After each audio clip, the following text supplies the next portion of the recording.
Hey guys, so I'm going to walk you through how to create a air particulate collector so you can see exactly how many air particles are floating around in your home.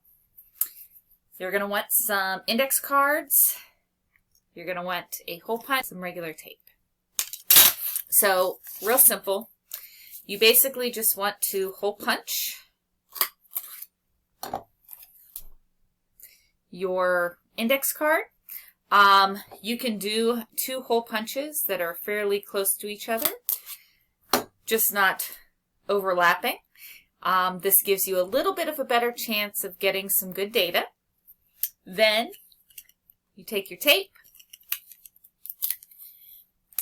and you are going to place the tape over the 2 holes.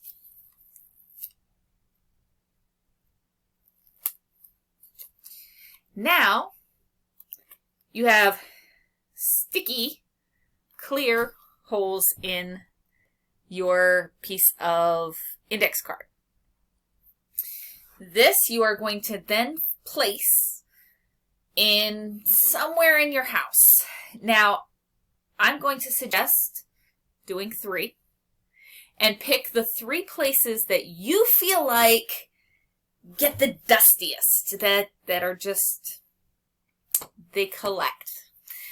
And then next class period, what we're going to do is we're going to actually look at these, and I'm going to kind of show you a method using your phone where you can actually get a pretty good picture of the dust that landed, and then using the camera's zoom feature, once you have that photograph, you're going to be able to actually see what kinds of particles you're breathing in every day.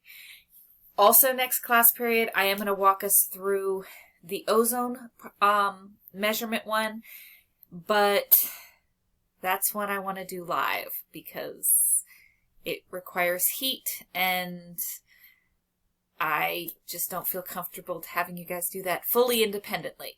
It is just cornstarch and water that we're going to heat up.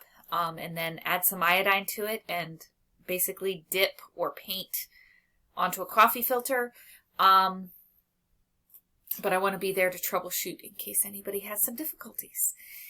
Alright guys, that is it for creating an air particulate collector.